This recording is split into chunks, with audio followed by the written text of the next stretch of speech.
جو دماغی بیماریاں ہیں نا بہت اسپیڈ کے ساتھ بڑھ رہی ہیں, بہت اسپیڈ کے ساتھ. دیکھو ایک اصول یاد رکھو کہ آپ اگر ہاتھوں سے وزن اٹھانا چھوڑ دیں تو ہاتھ کیا طاقتور ہو جائیں گے؟ بولو نا, کمزور ہو جائیں گے. آپ کیا میں انرجی سیو کر رہا ہوں, ہاتھ کی انرجی کیا کر رہا ہوں؟ سیو. وزن نہیں اٹھا رہا میں تو سیو ہوگی. آپ اگر ٹانگوں سے چلنا چھوڑ دو تو ٹانگیں مضبوط ہو جائیں گی کیا؟ بولنے پر گورنمنٹ نے پابندی لگائی ہے. تو یاد رکھو جب ہم بچپن سے ہی نا ٹینشنوں کے اگر ہم عادی ہوتے ہیں, کچھ نہ کچھ ٹینشن ملتی رہتی ہے, تو انسان کے جو اعصاب ہے نا وہ ٹینشن برداشت, ٹینشن کا ویٹ اٹھاتے اٹھاتے باڈی بلڈر بن جاتے ہیں وہ, یعنی ویٹ لفٹر بن جاتے ہیں وہ. اور اگر بچپن سے ہی ٹینشن کوئی مل ہی نہیں رہی ہو, ممی ڈیڈی والا سیٹ اپ ہو, یہ بچہ نفسیاتی پاگل بنے گا بڑا ہو کر, یہ بتا دوں میں. یہ وہمی بھی بنے گا اور یہ دماغی یہ خودکشی بھی کر سکتا ہے, یہ ذرا سی ٹینشن میں پاگل بھی ہو سکتا ہے, الٹا ہی ہو جائے گا یہ. تو آج کل جو ماں باپ نے بچوں کو جو ممی ڈیڈی والی زندگی دے دی ہے, بہت زیادہ میرا بچہ چماٹ نہیں مارنا, تھپڑ تو ماں, ایکچولی بچوں کی سیلف رسپیکٹ پہ بہت اثر پڑتا ہے. اس سے بچے کی ایسی کی تیسی. ہاں ایسا بھی نہیں ہونا چاہیے کہ آپ بازو کو طاقتور بنانے کے لیے اتنا ویٹ اٹھا لیں کہ ہڈی چٹک جائے آپ کی, تو بچے کو اتنی ٹینشن ہونا شروع ہو جائے کہ گھر اس کے لیے عذاب بن جائے. جو آ رہا ہے جا رہا ہے اس کو ذہنی طور پر ٹارچر کر رہا ہے, تو اس سے بھی دماغ خراب ہوتا ہے اس کا. لیکن نیچرل لائف جو ہے نا, جو ہمیشہ سے چلتی آ رہی ہے, اس سے جب ہٹ جائیں گے تو یہ مسائل کھڑے ہوں گے. ہمیں یاد ہے پہلے وہمی بھی نہیں ہوتے تھے لوگ, اور پاگل کہیں لاکھوں میں کوئی ایک نظر آتا تھا, وہ بھی کوئی ایکسیڈنٹ کی وجہ سے, دماغی چوٹ کی وجہ سے. بڑے بڑے سخت حالات لوگ برداشت کر لیتے تھے. ہم تو اپنے بڑوں سے جب حالات سنتے تھے نا کہ بھئی ایک خاتون کے ایک بچہ مر گیا, پھر دوسرا مر گیا, پھر تیسرا پیدا ہوا وہ مر گیا, پھر چوتھا پیدا ہوا, بڑے ہو کے مرتے رہے, پھر بھی صبر کر رہی ہیں. اور میاں خراب نکلا, میاں شرابی نکلا, وہ ٹارچر کرتا ہے. بچوں کو ماں باپ بہت کوٹتے پیٹتے تھے, بچے باغی نہیں ہوتے تھے. اب 2 تھپڑ لگاؤ بچہ کیا ہو جاتا ہے؟ باغی ہو جاتا ہے. تو ایک مسئلہ تو یہ ہے کہ بچہ بچپن سے تھوڑی بہت ٹینشن اس کو ملنی چاہیے, تھوڑی بہت ڈانٹ ڈپٹ مار کٹائی کبھی کبھار ہونی چاہیے. بہت دنوں سے نہیں ہوئی تو ایک دفعہ آدمی احتیاطاً 1-2 تھپڑ بلا وجہ نہ لگائے, کوئی بات پہ لگائے, ٹھیک ہے نا, کبھی کبھار. اس سے تھوڑا عادت ہوتی ہے کہ یہ ابا ہے بھائی مار سکتا ہے. دوسری بات یہ کہ بچوں کو خراب کرنے والی چیز باہر کا ماحول ہے. یہ انوائرمنٹ جو ہے نا باہر کا, اسکول کالجز میں یہ بتایا جاتا ہے. بچوں کو یہ نہیں سکھایا جاتا. جو لبرل ٹیچرز ہیں, آج کل تو لبرلزم پھیل رہا ہے نا, کہ بھائی ماں باپ اگر سختی بھی کریں برداشت کرو. الٹی پٹیاں پڑھائی جا رہی ہیں ان کو. آپ کسی بچے کے سامنے ہی کہتے ہیں بھائی تمہارا باپ تو ایسا ہے, بھائی تمہارا فلاں تو ایسا ہے, تو بچے کے دل سے اپنے باپ کی عظمت ختم ہو جائے گی. تو باہر بہت سارے لوگ ہیں جو آپ کے گھر کو کیا کر رہے ہیں؟ خراب. عورتیں کیوں خراب ہوتی ہیں؟ وہ جب دوسری عورتوں کے گھروں میں جاتی ہیں تو دوسرے کے میاں کی خوبیاں ان کو نظر آ رہی ہوتی ہیں, خامیاں نظر نہیں آتی, اور اپنے میاؤں کی خامیاں نظر آ رہی ہوتی ہیں, خوبیاں نظر نہیں آ رہی ہوتی. یہ بہت ہو رہا ہے. اب وہ گئیں کسی انٹی سے ملنے کے لیے, اس کے گھر میں دیکھا بھائی وہ تو اپنی وائف کو گاڑی میں بٹھاتا ہے, ایسے دروازہ کھول کے یوں کر کے بٹھاتا ہے. یہ نہیں پتا کہ وہ کنڈی ٹوٹی ہوئی ہے اس کی, وہاں سے کھلتا نہیں دروازہ اندر سے, ٹھیک ہے نا. اب وہ یہی ایک خوبی ہے, چلو عزت دے رہا ہے. آپ ذرا تحقیق کرو تو پتہ چلے گا خرچہ دھیلے کا بھی نہیں دے رہا.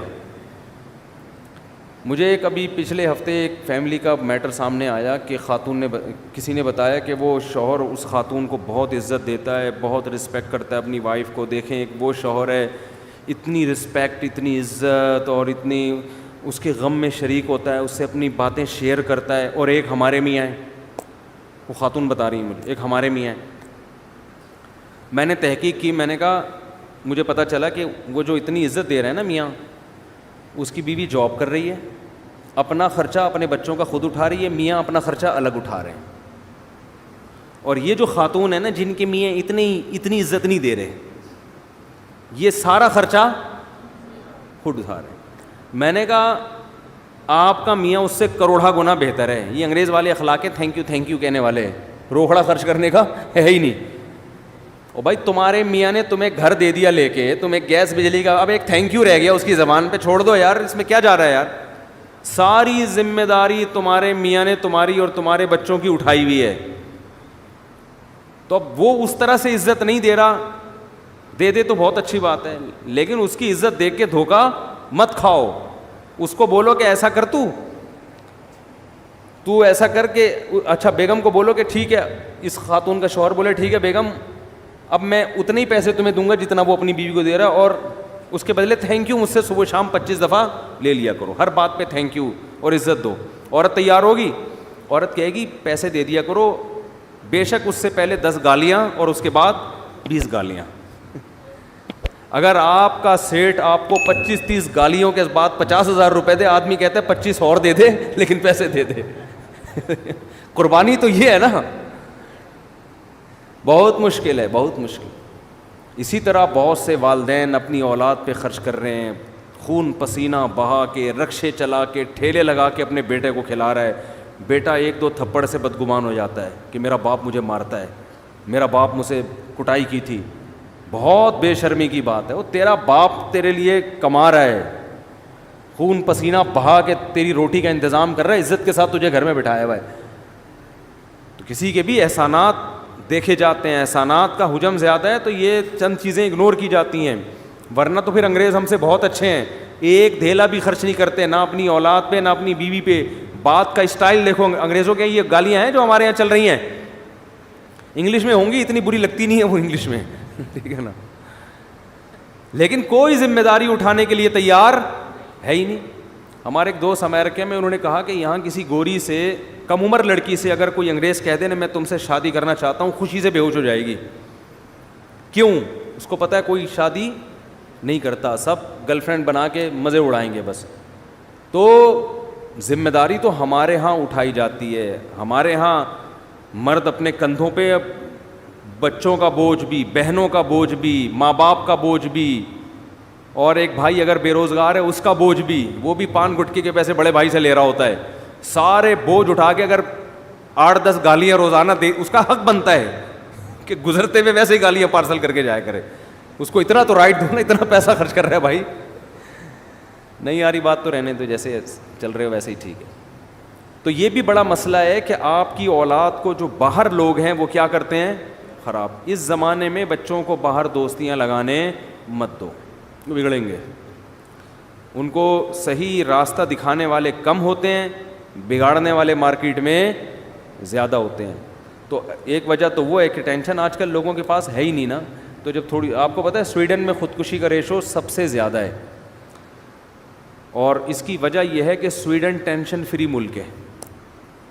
حیرت کی بات ہے, جس ملک میں ٹینشن زیادہ, غربت زیادہ ہے نا, بے روزگاری, غربت, وہاں خودکشیوں کا ریشو کم ہے. یہ کتنی بڑی حقیقت ہے, سمجھ میں نہیں آ رہی بات. دیکھو پاکستان ایک پسماندہ ملک ہے نا, اتنی خودکشی نہیں ہے یہاں پہ. یعنی آپ خود اندازہ لگاؤ نا کہ سویڈن میں بے روزگاروں کو الاؤنس ملتے ہیں. یعنی جو لوگ سویڈن ہو کر آئے ہیں وہ کہہ رہے ہیں ٹینشن تلاش کرنے سے نہیں ملتی یہاں پہ. گوگل پہ سرچ کرنا پڑتا ہے بھائی, کسی کے پاس ٹینشن ہو تو تھوڑے دن کے لیے چاہیے. ہم پاکستانیوں کو چاہیے ہوتی ہے نا, وہ پریشان ہو جاتے ہیں ٹینشن کیوں نہیں. تو اس کے باوجود سب سے زیادہ خودکشی کہاں ہو رہی ہے, اس کنٹری میں ہو رہی ہے. کیوں ہو رہی ہے؟ اس کی وجہ یہ ہے کہ قدرت کی طرف سے ذرا سی کوئی پریشان, قدرت تو دیتی ہے ٹینشن, چاہے آپ کا ملک ٹینشن فری ہو جائے, اللہ کی طرف سے ٹینشنیں آتی ہیں تو وہ برداشت نہیں کر پاتے. برداشت نہیں کرتے تو جا کے وہ لٹکنے کی کوشش کرتے ہیں اور کھمبوں سے چپکنے کی کوشش. اس کا یہ بڑا نقصان ہوتا ہے. اور کوئی بات پوچھنی ہو بھائی؟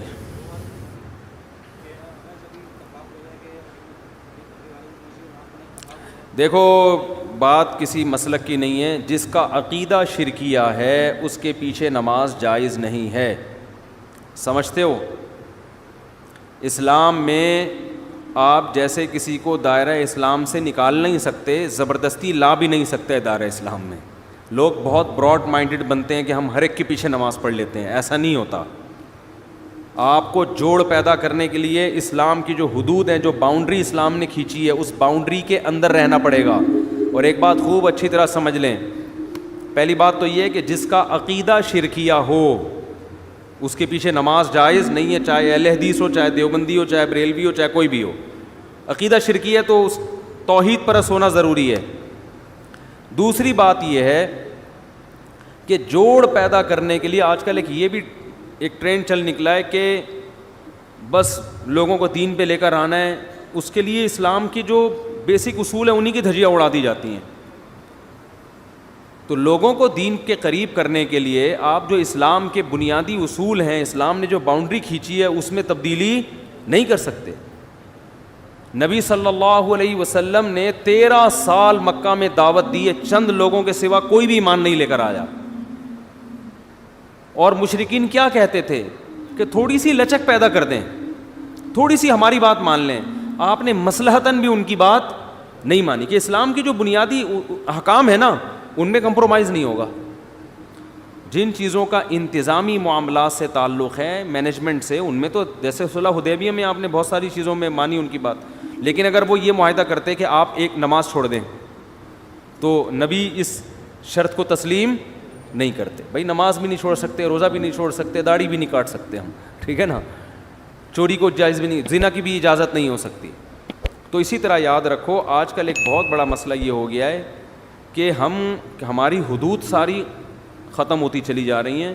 اور یہ بھی ذہن میں رکھیں کہ نبی صلی اللہ علیہ وسلم کی سیرت میں جہاں ہمیں معاف کرنا ملتا ہے وہاں انتقام لینا بھی ملتا ہے. اب یہ کام ہوتا ہے کہ کون سا موقع معاف کرنے کا ہے اور کون سا موقع انتقام لینے کا ہے. بعض دفعہ انتقام لینے میں فائدہ زیادہ ہوتا ہے. علماء نے لکھا ہے, دیکھو نبی کتنے رحمت للعالمین تھے نا, کتنی رحمت تھی, لیکن خودکشی ایک شخص نے کی, نبی نے اس کا جنازہ نہیں پڑھایا. حالانکہ آپ تو رحمت للعالمین ہیں, اور اس کا جنازہ فی نفسی ہی جائز بھی ہے, تو مسلمان نہ وہ. علماء کہتے ہیں, اس حدیث کی روشنی میں علماء کہتے ہیں کہ جو خودکشی کرے گا مسجد کا مقتدی رہبر یا کوئی بڑا عالم اس کا نماز جنازہ نہ پڑھائے, بائیکاٹ کرے. لیکن ہم کیا کر رہے ہوتے ہیں یہاں پہ, نہیں بھائی اس کی تعریفوں پہ پول باندھ رہے ہوتے ہیں. وہ جو انڈیا میں ایک لڑکی نے خودکشی کی تھی نا, بہت لوگوں نے ترس کھایا. میں نے کوئی ترس والا بیان نہیں کیا, میں نے کہا اللہ مغفرت کرے, مسلمان تھی لیکن کوئی اچھا کام نہیں کیا. یہ واجب التعزیر ہے بھائی. تم جرم بھی کر رہی ہو اور ساری دنیا کو بتا کے دریا میں چھلانگ لگا کے اور بھی لوگوں کو کہہ رہی ہو کہ سب چھلانگیں مارو. یہ تو بے صبری ہے نا. نیکی کو پروموٹ کیا جاتا ہے, ہائی لائٹ کیا جاتا ہے کہ دیکھو غم کے موقع پر میں یہ صبر کر رہی ہوں, تو آپ لوگ بھی صبر کرنا سیکھو. عادت نہیں لیکن مجھے ٹینشن اتنی ہو گئی, 2 بوتلیں چڑھا لیا اور ویڈیو بنا کے یوٹیوب پہ ڈال دے. لوگ کہیں یار اتنا نیک آدمی کو یہ اتنا مجبور کر دیا اس معاشرے نے, اس ظالم معاشرے نے اتنے نیک آدمی کو ایسا مجبور کر دیا کہ شراب پی رہا ہے, اس کی ساس پہ مقدمہ ہونا چاہیے. اس داماد کو کس نے ٹینشن دی ہے؟ ساس نے. اس کے سسر پہ مقدمہ, اس کی بیوی کو جیل میں ڈال دینا چاہیے, اس کی ٹینشن ہے. ابے بھائی یہ ٹینشن اس نے دی ہے نہیں دی ہمارے سامنے نہیں, تو جو جرم کر رہا ہے نا تو لوگوں کو گواہ بنا رہا ہے. اب اس انڈیا کی وہ لڑکی کی ساس غلط تھی نہیں تھی ہمیں نہیں پتا, لیکن آپ کا غلط ہونا تو آپ نے خود ثابت کر دیا نا اپنے آپ کو حرام موت مار کے. دیکھو میں اپنے آپ کو اس لڑکی سے بہتر نہیں سمجھتا, قیامت میں شاید وہ بخشی جائے اور ہم لٹکے ہوئے ہوں, لیکن اصول کی بات شریعت کی جو ہے وہ تبدیل نہیں ہو سکتی. جرم کو پروموٹ کرنے کی, ہائی لائٹ کرنے کی اور اس کی حوصلہ افزائی کرنے کی اجازت نہیں ہے. ہم تصویر کے ایک رخ کو دیکھتے ہیں, دوسرے رخ کو نہیں دیکھ رہے ہوتے. ایک بہت بڑا سنگر تھا, جب اس کی ڈیتھ ہوئی ہے تو اس کا جنازہ لایا گیا ہمارے ہاں, ہمارے شیخ حضرت مفتی رشید احمد صاحب کے. حضرت نے انکار کر دیا نماز جنازہ پڑھانے سے, فرمایا میں نہیں پڑھاؤں گا. ہو سکتا ہے چھپ کے بہت دعائیں مانگی ہوں اس کے لیے, بظاہر یہی لگتا ہے اکیلے میں بہت روئے ہوں گے اللہ اس کو معاف کر دے, کھلے عام اس کا جنازہ نہیں پڑھایا تاکہ عبرت ہو کہ کوئی اچھی موت نہیں ہے یہ. ہاں کوئی چھپ کے جرم کر رہا ہے, اپنے جرم کو خود ہی چھپا رہا ہے, تو ہمیں بھی حکم ہے اس کو ہم چھپائیں. ایک اپنے آپ کو ایکسپوز کر دیا اس نے, وہ تو لوگوں کو ترغیب دے رہا ہے جرم کی. تو تو اس لیے بھائی ان چیزوں میں آج بے اعتدالی بہت ہونے لگی ہے, ہم حدود شریعت سے تجاوز کرتے ہیں.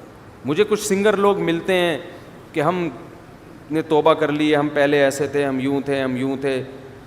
تو ٹھیک ہے, بیچاروں نے توبہ کی, اللہ ان کی توبہ قبول فرمائے, لیکن میں ان سے اکثر ایک بات کہتا ہوں کہ یار اپنے ماضی کو بھول جاؤ. ماضی کو, ایک تصویر تو چلو کوئی اپنی محفوظ رکھ لے کہ لوگوں کو ترغیب دینے کے لیے کہ میں ایسا تھا اور ایسا ہو گیا, چلو ایک آدھ اس میں یہ مسئلہ سمجھ میں آتی ہے تاکہ دوسرے گلوکاروں کو بھی موٹیویشن ملے. ہمارے ایک دوست تھے, وہ کہیں ڈراموں میں آیا کرتے تھے, تو پھر انہوں نے توبہ کی, تو انہوں نے مجھے اپنی پرانی تصویر بنائی نا, دکھائی, کیپ پہنا ہوا ہے, کالا چشمہ اور عجیب سی مونچھیں رکھی ہوئی ہیں, اور جب وہ توبہ کیا ایسا, جن کے میں نے 3 شادیاں نہیں, تیسری کروائی تھی شادی, وہ ویڈیو بھی گئی تھی, اب وہ شوبز کی دنیا چھوڑ کے شادیوں پہ سیٹ ہو گئے ہیں. شوبز کی دنیا چھوڑ کر کس پہ سیٹ ہو گئے ہیں؟ سیٹ ہوتا ہے آدمی تو پھر وہ کرتا ہی چلا جاتا ہے, پھر وہ ڈھیٹ بن جاتا ہے. تو میں نے کہا اچھا ہے, وہ جو حرام کاری کا خطرہ تھا وہاں پہ, یہ نہیں کہ سب کوئی غلط کر رہے ہوتے ہیں, میں الزام نہیں لگا رہا. تو کیا نتیجہ نکلا کہ اب انہوں نے اتنا پیارا ان کا حلیہ ہو گیا, تو وہ ایک تصویر انہوں نے رکھی ہوئی ہے, وہ فیس بک پہ بھی ڈالی تھی کہ یہ زیادہ اچھی ہے یہ والی, سب وہ نورانی چہرے کو کہہ رہے تھے ماشاء اللہ ماشاء اللہ. تو ایک تو چلو عبرت کے لیے ٹھیک ہے, لیکن اپنی ساری تصویریں کہ میں ایسے ناچتا تھا, میں یوں کرتا تھا, میں یوں, بھائی یہ تو آپ اپنے گناہ کو کیا کر رہے ہو؟ آپ اپنے حج اور عمرے کی تصویر سمجھ میں آ رہا ہے کہ میں سردی میں رو رہا تھا. اول تو اس کو بھی ضرورت نہیں ہے, لیکن یہ کوئی پھر بھی ایک سمجھ میں آنے والی چیز ہے.